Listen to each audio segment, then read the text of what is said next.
New York Honey is the third episode of the first season of Monsters, and we start off with a couple in their apartment, and there's some noisy neighbors that are really bothering them. So the guy goes to the noisy neighbor's apartment and is like, "You need to keep it down. You're really disturbing me and my wife, and you got to knock it off." So the noisy neighbor ends up telling the other neighbor that, well, the reason why I have this loud music is for a very specific reason. It's not for me, it's for the bees that I'm keeping here. Music makes my bees, how shall I phrase it, more generous. So the noisy neighbor ends up letting the annoyed neighbor taste the honey. Tell me, do you like it? Nice? This stuff is incredible.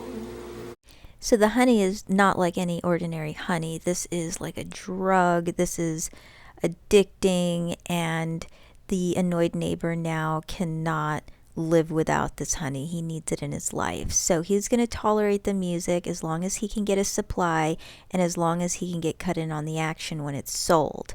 So he goes to his wife and he has to explain, this music is because of the bees and they're producing honey and you've got to try this. Taste this. No. Taste it.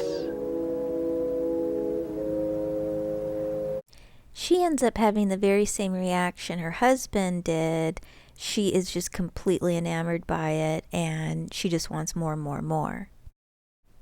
So after some time goes by, he visits the neighbor. He hasn't seen him in a while.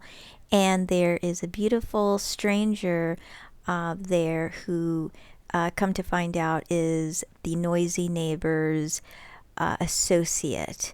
They're doing business together, they're selling the honey together, and the annoyed neighbor doesn't want to be cut out of the action. He still wants honey, and the noisy neighbor wants to kind of get rid of him, but the woman that is there is trying to keep him still involved for whatever reason. So the couple asks the noisy couple, the honey couple, to come for dinner so they can kind of get reacquainted and just get things on the same page. But once the beautiful woman comes by, the wife is not too pleased about this, but she knows she has to do what she has to do to keep a good relationship with them. The woman also ends up telling them that, the guy couldn't come. He's an eccentric genius. He has to stay home. He can't leave the house. So it's just her, cleavage and all, for dinner. And in a New York minute, she gets very closely acquainted with the husband, gives him a little honey, and basically seduces him. Meanwhile, the wife goes to the other apartment where the loud neighbor is saying, that she's going after your husband, basically. And she's like, no, you've got it all wrong. And so when she returns to the apartment, she sees that he was completely right.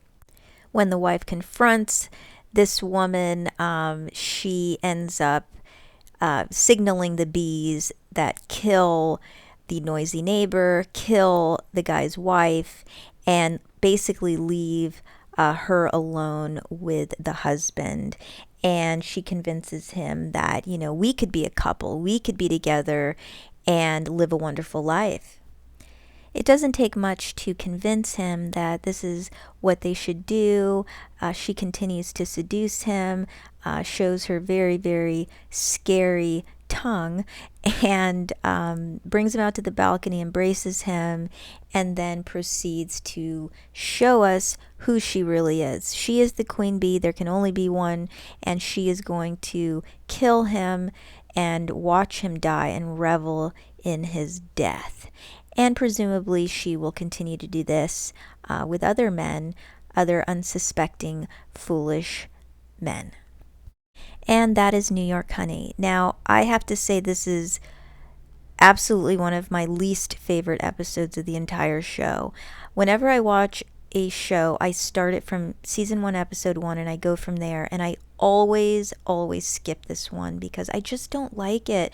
I don't like the characters. The main guy, who falls for the woman, I really don't like him. Like, I don't like this, the tone of this, the feel of this. The only thing I like about this episode is the very end when she reveals herself and drops him. That's like all but 5 seconds, right? So this is one that I don't like, but I'm going through every single episode of the show, and so I had to touch on this. Do you like this episode? I don't, obviously, but I'd love to know if you like it and why. But this is one I definitely rewatched only for purposes of commentating on it for this series. So we're not going to spend any more time on it. We're going to move to The Vampire Hunter, which is next. And I'll see you in the next episode, guys. Take care.